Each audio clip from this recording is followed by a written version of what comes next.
Hello everyone, welcome to my channel.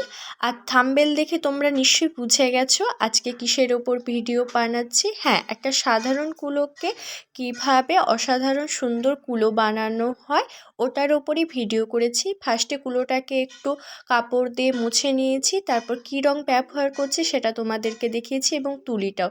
ফার্স্টে সাদা কালারটা আমি সম্পূর্ণ কুলোর গায়ে কালারিং করে নেব, কারণ সাদা কালারটা করার পর লাল কালার বা তোমরা যে কালার করতে চাও সে কালারটা করলে ওই রঙটা খুব ভালোভাবে ফুটে তুলে। সেই জন্য আমি সাদা কালারটা সমস্ত কুলোর ওপর ভালোভাবে লাগিয়ে দেব।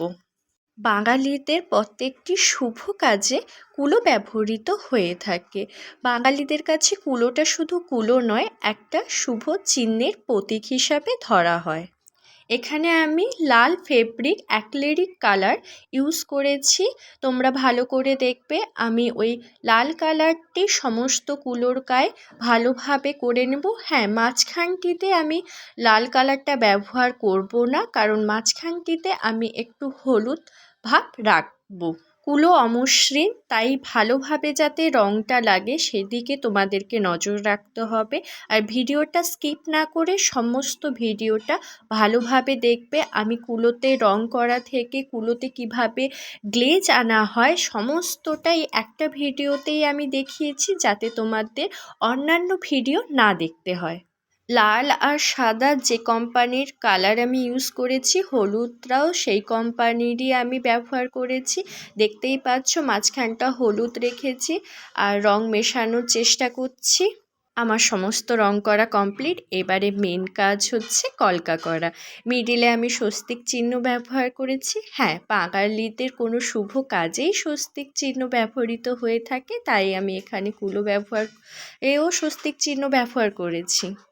তোমরা যদি ডাইরেক্ট কলকা কুলোর ওপর করতে নাই পারে থাকো, তাহলে তোমরা ফার্স্টে পেন্সিল দিয়ে আউটলাইন করে নিতে পারো, বাট আমি এখানে পেন্সিলটা ইউজ করিনি, আমি ডাইরেক্টই রং ব্যবহার ভিডিওটা স্কিপ না করে তোমরা সম্পূর্ণ ভিডিওটা দেখো, তাহলে তোমরা বুঝতে পারবে কলকাটা আমি কেমনভাবে করেছি। আর ভালো লাগলে অবশ্যই একটা লাইক করবে, আর যারা চ্যানেলে নতুন তারা অবশ্যই চ্যানেলটাকে সাবস্ক্রাইব করে পাশে থাকা বেল আইকনটি প্রেস করবে, যাতে আমি যে ভিডিওগুলো ছাড়বো সবার আগে তোমার কাছেই পৌঁছায়। কমেন্টে অবশ্যই বলবে কুলোটা কেমন হয়েছে। তোমাদের একটা লাইক আমাকে পরবর্তী ভিডিও বানাতে মোটিভেশন করে, তাই ভিডিওটা লাইক করতে একদমই ভুলবে না।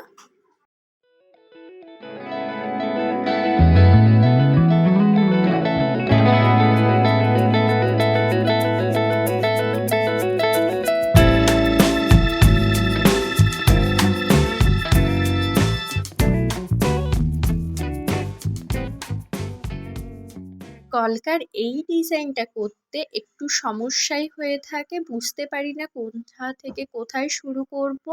আমি ধাপে ধাপে তোমাদেরকে বুঝিয়েছি, একটু লক্ষ্য করলেই বুঝতে পারবে এটা একেবারে কঠিন নয়, বরঞ্চ খুবই সোজা।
আমার কুলোতে সমস্ত কলকা রং করা কমপ্লিট। এবার কুলোটাকে আমি একটু রোদে শুকিয়ে নিচ্ছি। রোদে শুকানোর পর তারপর হচ্ছে আসল বার্নিশ করা। আমি এখানে উডেন বার্নিশটা ইউজ করেছি এশিয়ান পেইন্টসের। এবার তোমরা দেখলেই বুঝতে পারবে বার্নিশ করার পর কুলোটা কত সুন্দরভাবে গ্লেজ করছে, একটা চকচকে ব্যাপার আছে। কিন্তু সেটা বার্নিশ করার আগে কিন্তু মোটেই ছিল না, যেটা আমি বার্নিশ করার পর পেয়েছি।